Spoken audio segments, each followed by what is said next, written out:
he was saying how he started his business online and he turned it from zero to six figures completely off Instagram.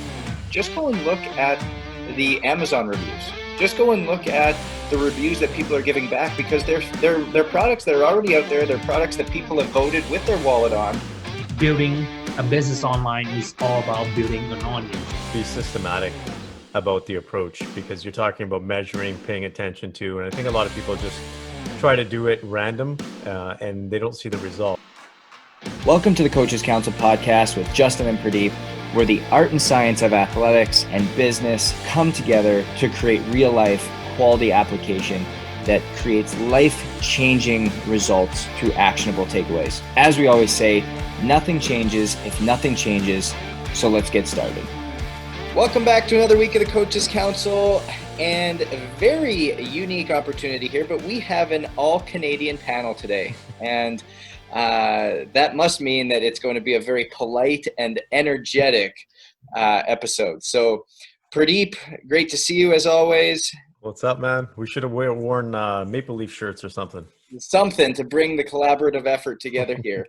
But super excited to introduce our guest today, David Dang, founder and creator of Entrepreneurship Facts on Instagram. And I don't know if any of you guys are Instagrammers out there. I mean, there's a vast number of us out there, but over 2 million followers on his Instagram page, not to mention close to 50,000 on his personal. And it's not easy to grow an Instagram page, but David has done so in a very unique way, while also giving himself the opportunity to interview some of the top names in the world, from Tony Robbins to Dean Graziosi to Damon John to Evan Carmichael. He's just done such an amazing job in creating this brand for himself, and really excited to talk to him today and how he's been able to create opportunity. So David, thanks so much for joining us. Yeah, my pleasure. So David, can you kind of take us back a little bit? Because being a kid from Winnipeg, minus 40 degrees Celsius on a good winter day, how did it become that a kid from Winnipeg is now interviewing some of the biggest names in the world? Well, I guess my journey all started when I was in business school. I went to the University of Manitoba studying business, double major in entrepreneurship and marketing. And the only reason I went to business because I wanted to be my own boss, to start my own business and enjoy the freedom of being an entrepreneur, to do what I want without having a boss to tell me what to do. So that was the main reason, the whole reason why I went to business school. Then in my last year of school, right before I graduate, I thought to myself, I'm going to graduate next year and I don't know what business I'm going to start yet. Because the only reason why I went to business school because is so that I can start a business for myself. But I only have 1 year left. I'll be graduating in a year, but I don't know what business I'm going to start. And I don't have any money to start business anyway. And I don't feel like I'm ready to start an actual traditional business. So like most kids, I went on Google. I searched how to start a business online to explore some possibilities, right? And I remember I listened to a podcast where the guy, he was saying how he started his business online and he turned it from zero to six figures completely off Instagram. And I thought, okay, this is really cool. Like I could start an online business without, like, it doesn't require much investment on my part. How long ago is that, David? That was 2016, if I'm not wrong. So it was around April or May of 2016. I graduated in the summer of 2017. So it's around April or May of 2016. 5 years ago. Not 4.5 years ago. Yeah. Close to 5 years ago. Yeah. That was 2016. And then after I listened to the podcast, I thought to myself, why don't I try to do something on Instagram? Because the whole thing about building a business online is all about building an audience. Once you have an audience who follow you and who trust your content, you can just turn it into a business in any way you want to. You can offer them product or service, to solve the problem, and it's just, there's this countless possibility for you to turn it into a business. So that's how I get started into this Instagram thing. And I didn't even have an Instagram account back then. I heard about it. I never used it. I thought Instagram is mostly for girls to post photos, selfies, or travel photos. I never used it.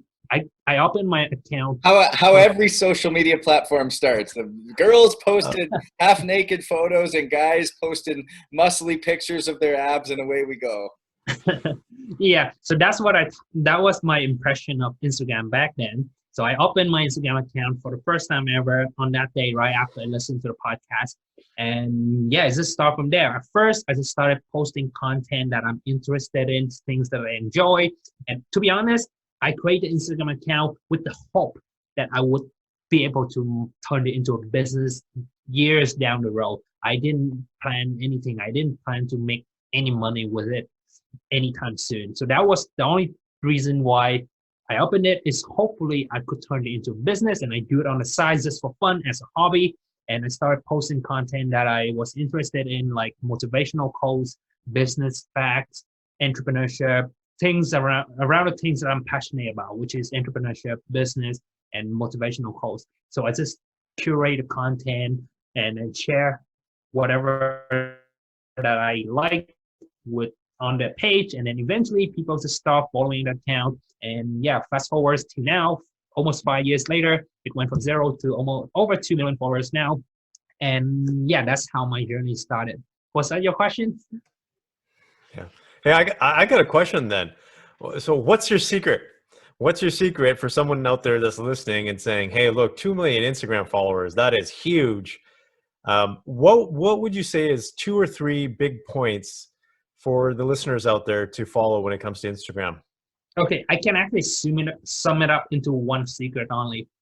The only reason anybody will follow any account on any social media platform, there's only one reason. Because they like the content that the account is posting and they want to see more of it in the future. That's it. Like, think about all the accounts that you're following on Instagram or any, like Facebook or YouTube or Twitter, any social media platform out there. Look at all the accounts that you're following. The only reason you are following those accounts is simply because you want to see more content from that account, whether it's from your friends, family, a business account, influencer. There's only one reason, because you like the content that account putting out and you want to see more of it in the future. So that's really the big secret. So you can break that down into more steps, but the big picture, that's it. Putting out content that your target audience want to see and want to see more of it in the future. That's it. I think that's brilliant, because I think you just summed it up and made it so simple for everybody out there. As business strategists, sometimes we like to complicate things and say, you got to do this, you got to do that. But you're so right. It really comes down to giving people what they want. And I think we can easily overlook that. And the analogy that I kind of take a look at, and as Canadians, I guess we can kind of poke fun of this, except for Justin, because he's in the US.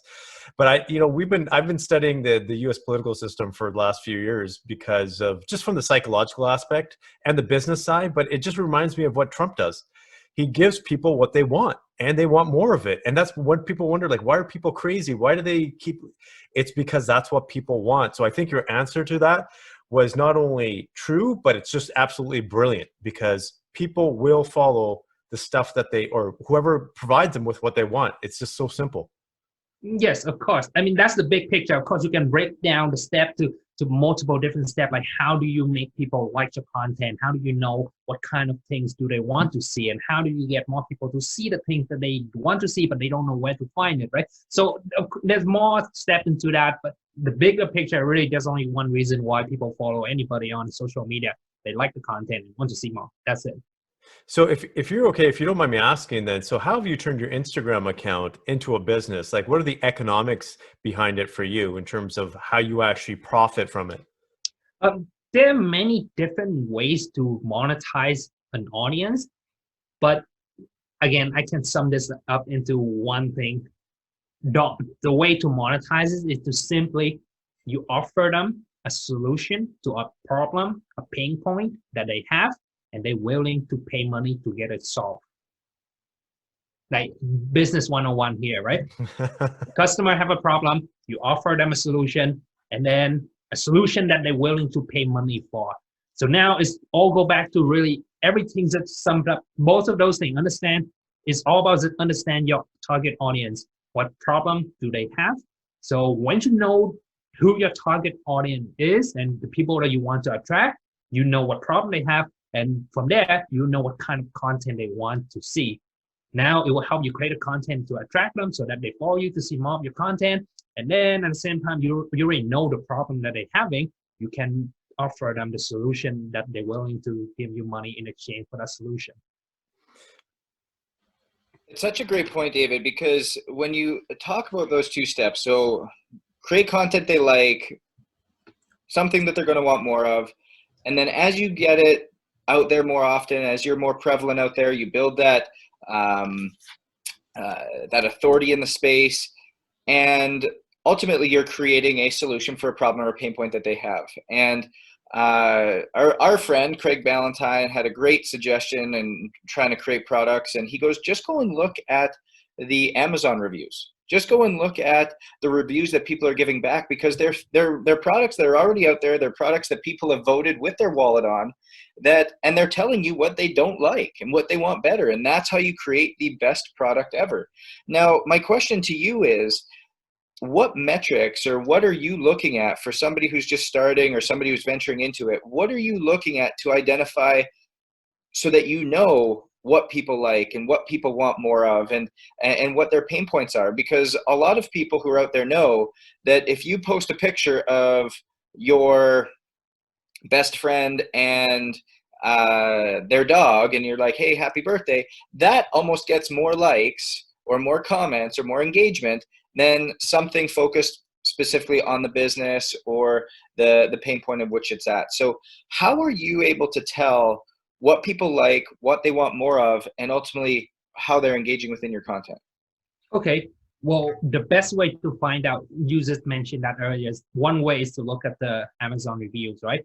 Because they vote with their wallet. They're letting people know, hey, I'm buying this product, and then they leave reviews on Amazon. So it gives you a lot of feedback. So if we talk about social media, or specifically Instagram, and let's talk about content. How do I know what kind of content do people like?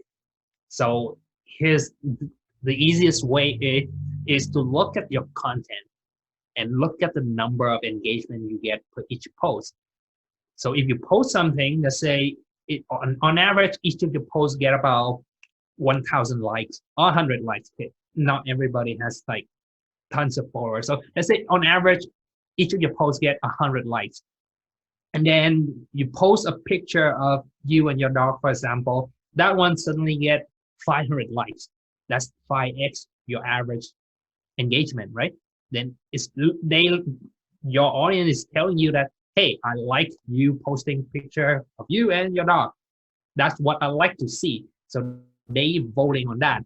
So now if you want them to keep engaging and come back to look at your content, and then also at the same time attract more people to follow you, because if your target audience is telling you that they like that piece of content, all the people who are not yet following you, most likely they're gonna like the same thing if they are this similar type of audience, right? So if you keep posting that, you will get more engagement, and at the same time, the Instagram algorithm will kind of recognize that, hey, people engage with this account, with this type of content a lot, and Instagram gonna push your content to more people. So that's how you figure out what kind of content people like to see through the number, like the engagement rate. Now we're really getting into the marketing, obviously behind the Instagram accounts. But what are your thoughts on content fatigue? Because I know there's people out there that say, you know, maybe just putting out too much of the same content. What are your thoughts on that?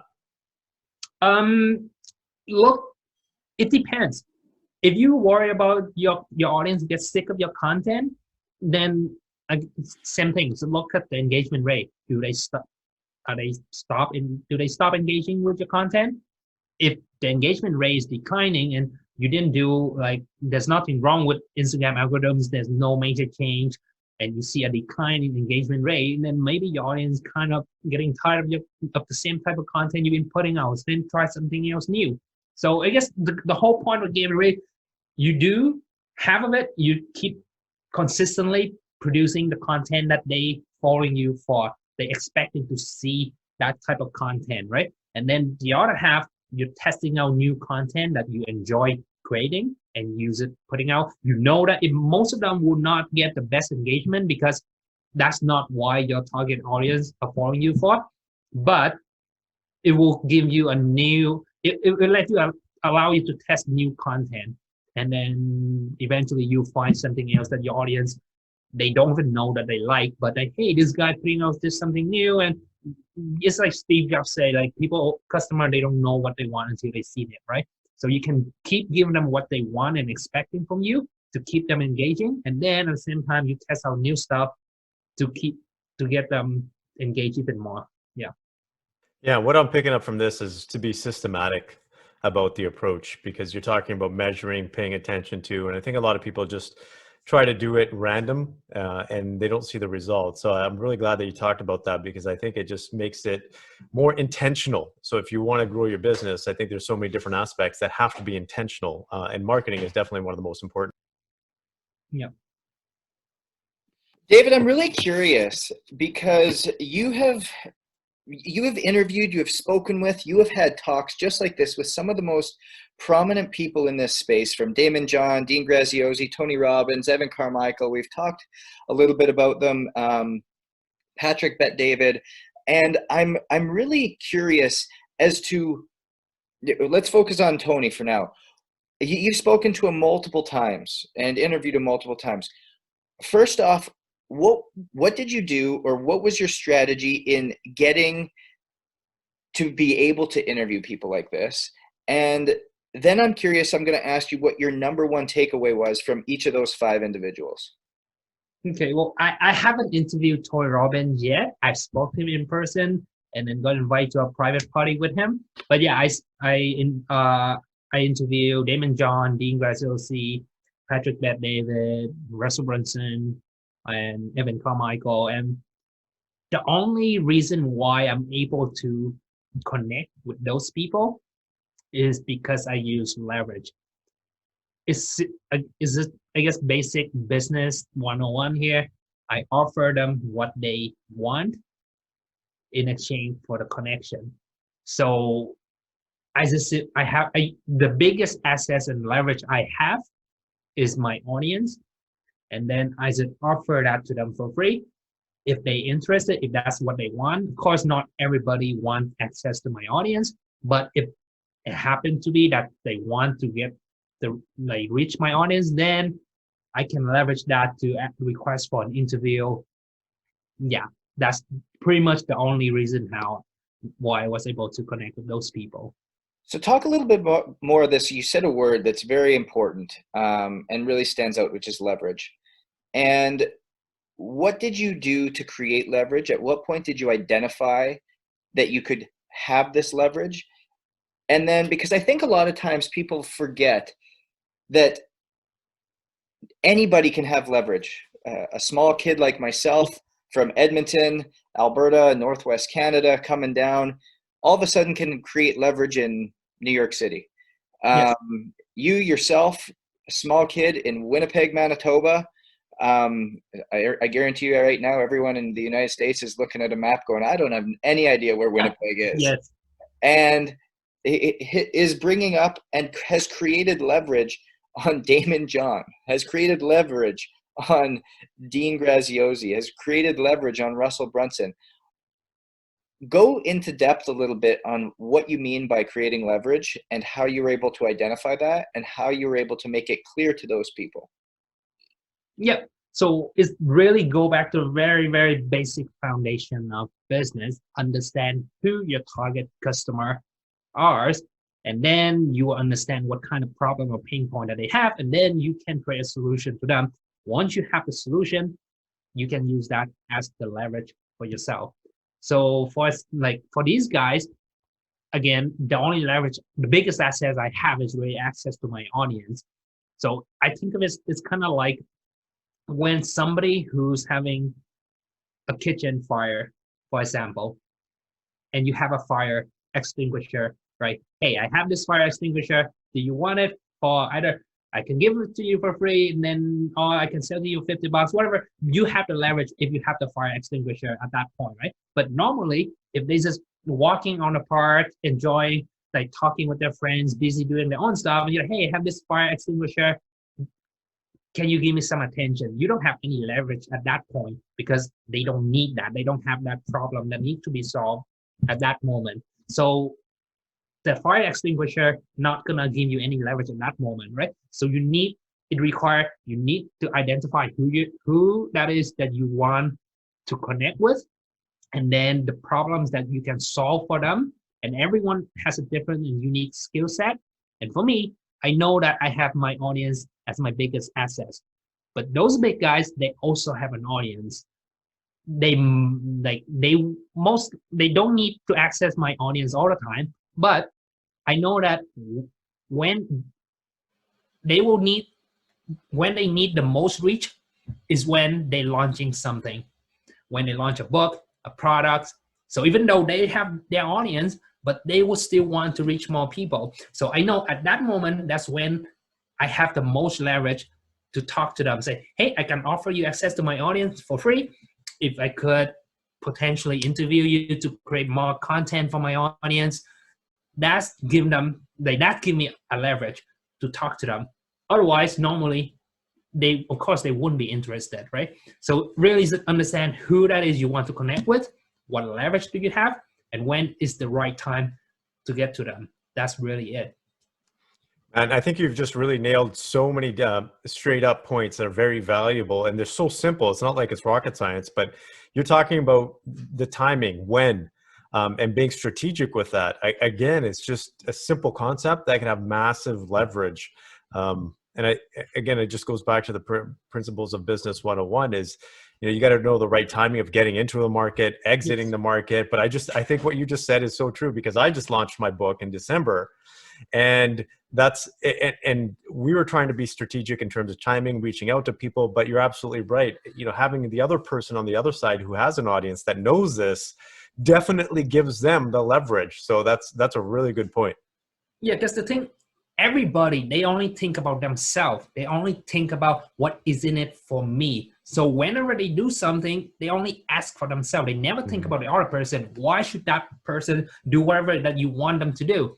Like, if you don't have leverage, why should that person, unless by chance, if they just happen to be like really nice on that day, something good happened, they want to be kind, sure.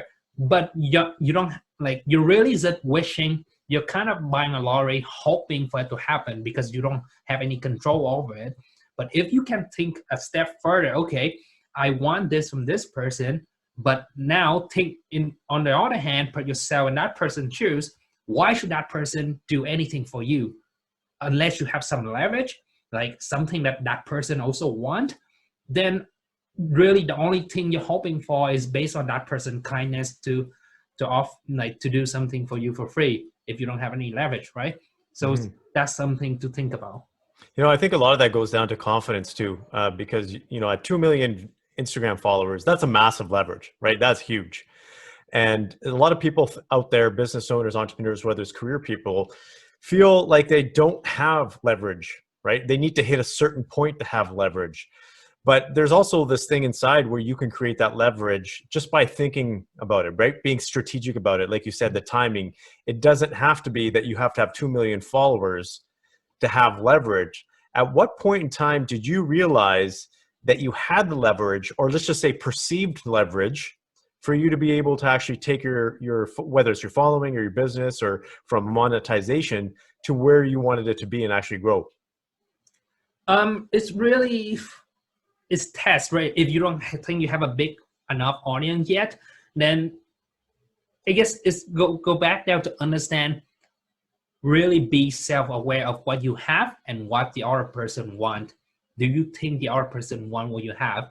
You could have a pretty good guess, and then but I guess at the end of the day, the only way to find out is to try it out, right? So if you think you have something and you think that person might want it, try it out and make the offer. Say, hey, I have this thing, I'll be happy to offer to you for free. Well, don't ask for something in return. Offer it for free first to see if they're interested. If they're interested, then you have something to leverage off, right? But if they say, hey, I'm not interested, then it means that, well, then it's not enough leverage for you to ask them for something in return. You've just summed it up so well, and I've got a couple questions for you. They're kind of going to come at you rapid fire here, but I want to go down the road of the key takeaways, because we've got 6 names on this list that everybody knows and everybody aspires to be. Everybody aspires to be able to sit in a room and talk to them. I'm going to say those 6 names, and I want you to tell us the greatest lesson that you learned from each one of those 6 in the interviews or in the conversations that you had with them. Okay, for sure. I try to recall my memory. I'm gonna bust me on the spot. Yeah. All right. So, Dean Graziosi. Being authentic. Yeah, for him, I feel like the biggest lesson I learned from him is really be authentic with your message. Yeah, like that's something I learned from him. Really, whatever that you sell or make an offer to your audience, or when you create content, for example, you have to believe in whatever that is. If you don't truly believe in it, people can see it, and you're not gonna be able to convince them to follow you or to buy your product or service. So that's one thing the biggest thing I learned from him. Yeah. Evan Carmichael. Evan Carmichael. Believe. Yes, his big on belief. Everything, that's pretty much his mission statement: to believe in yourself, believe in your mission, and believe in what you do. So that's one of the things that stand out the most to me when I think about him. Patrick Bet-David. Patrick Bet-David. Confidence. Yeah, the guy is really confident in what he does, and yeah, confidence. Russell Brunson. Storytelling. He's a master at storytelling. When you listen to him tell a story, by the end of it, you're gonna give him your money. Honestly, when I watch his webinar or go to his event, his storytelling skill is just top notch. And if you really engage in the story and listen to it, yeah, by the end of it, you want to give him your money. It's amazing what you said, because with what the points of believe, being authentic, storytelling, they all come together. If you tell your story, if you own your story, if you believe in what you're selling, if you believe in yourself, you trust it, we've all gone towards what we're doing because hopefully it is authentic to us. We believe in it. But quite often we just have to wrap our minds around that concept. And when you tell a story that's true, real, emotional, tied to acting from your heart, get out of your head and act from your heart. That's what we often like to say. And when you're able to do that, it really connects with people, because people want to be connected and be a part of something real, something that tugs at them, and something that they can relate to. So I love that. And it's no doubt that that's why Russell's done so well. We got our 2 big hitters left. Tony Robbins. Tony Robbins, again, yeah, he's definitely a big name. The biggest thing I learned from him is definitely growth and contribution. So that's part of his motto of the 6 human needs. Like, we need certainty, uncertainties. We also need love, and then feel significant, and then growth and contribution. The last 2 are very important in terms of having a fulfilling life and make us happy. We need to constantly grow as a person, to whether we want to push our business to the next level, increase our knowledge, our skills or ability.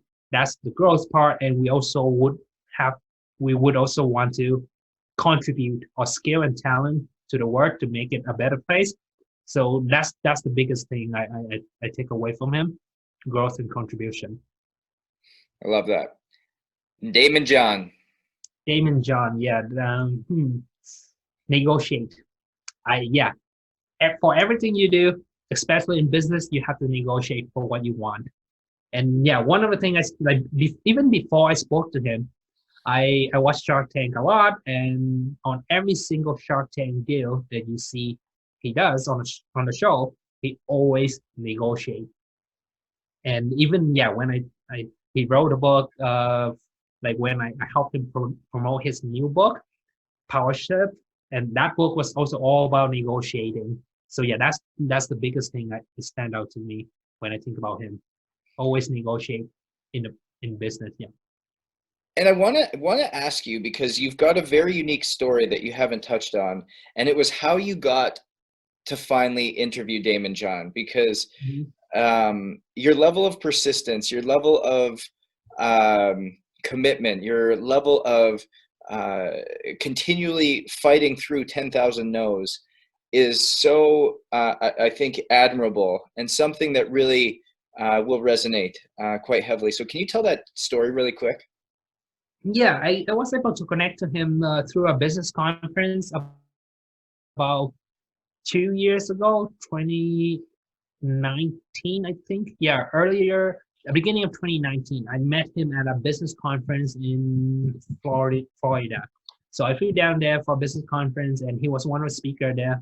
And right after his speech, I was able to kind of see him at the backstage, but there were a lot of people around him. He had security guard kind of like stand around him, and then he was going to the elevator to like go back to his hotel room or something.